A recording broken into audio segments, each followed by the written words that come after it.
La forteresse de Sacsayhuaman, théâtre de batailles sanglantes entre Incas et conquistadors, est un des sites les plus impressionnants du Pérou. Il se trouve au-dessus de Cusco.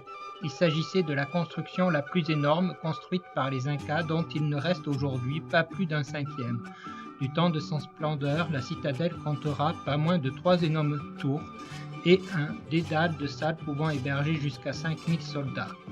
Arrosée par le rio Urubamba, cette gorge encaissée fut, avec ses cultures en terrasse, le grenier des Incas. On y retrouvait la plus grande production du maïs du Pérou.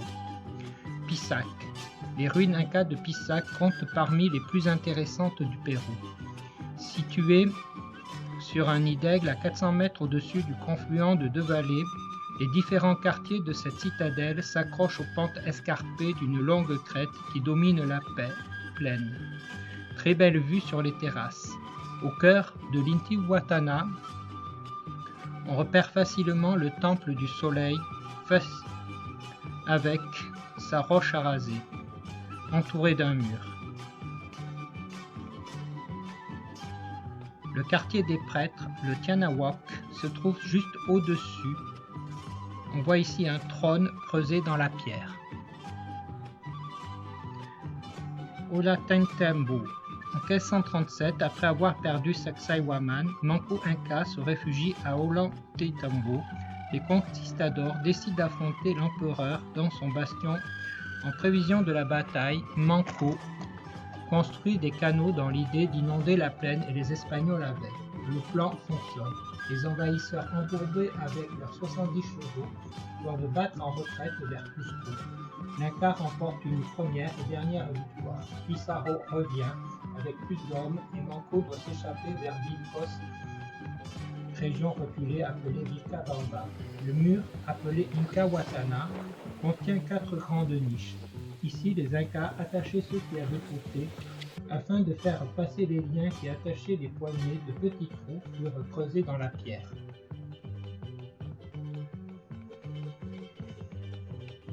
40 km plus loin, Urubamba est un lieu de séjour idéal pour découvrir la vallée.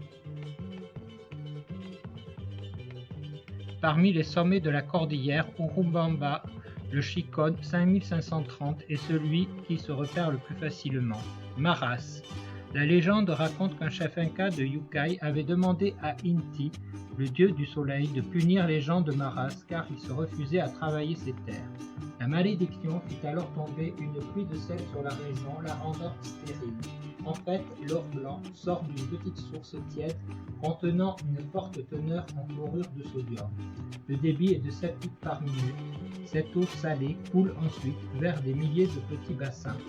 Plus de 200 familles travaillent ici, enfants inclus, pour 5 sols la journée. Vers 480, l'Inca Tupac Yupanqui fait construire à Chinchero des palais.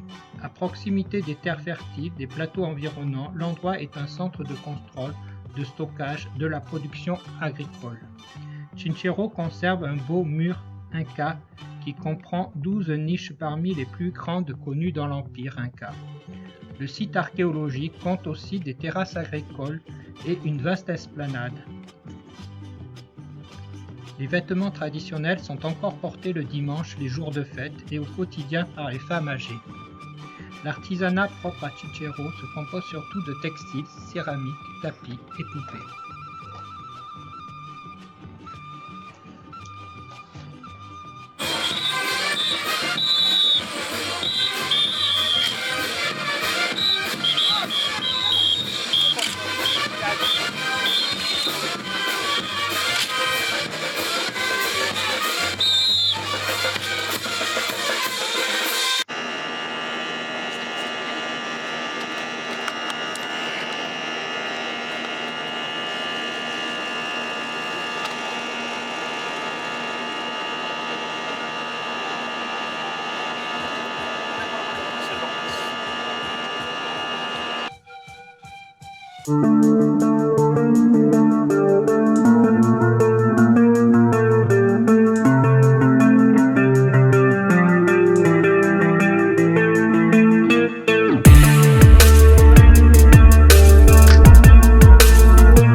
Au-dessus de 4000 mètres d'altitude se rencontrent des plantes qui ont trouvé des solutions pour s'adapter aux conditions extrêmes.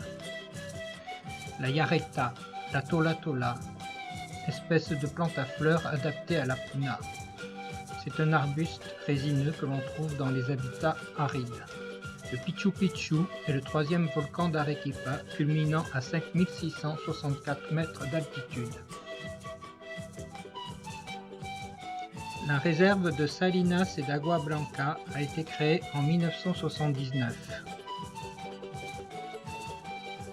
C'est le lieu de majestueux volcans entre les montagnes, les hauts plateaux andins qui abritent des vigognes, des lamas, des alpagas.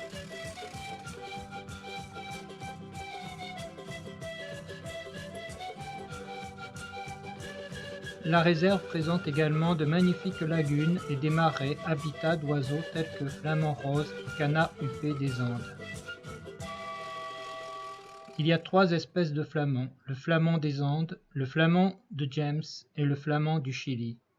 Certains lacs peu profonds des Andes ont une forte teneur en sels minéraux, ce qui les rend inhabitables à la plupart des oiseaux, sauf à des sujets hautement spécialisés comme les flamands. Le flamand se nourrit en filtrant les petits éléments présents dans l'eau à l'aide de son bec spécialisé. Il possède une mandibule inférieure profonde et étroite qui lui permet de consommer des petits aliments tels que diatomées.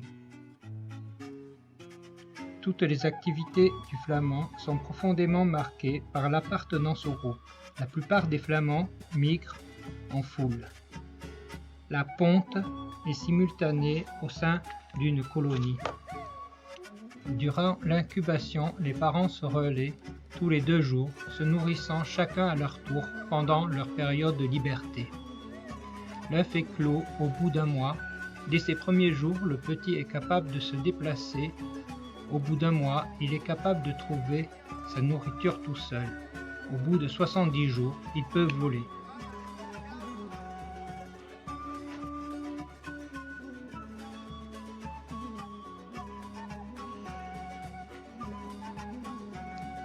Les vigognes, lamas et alpagas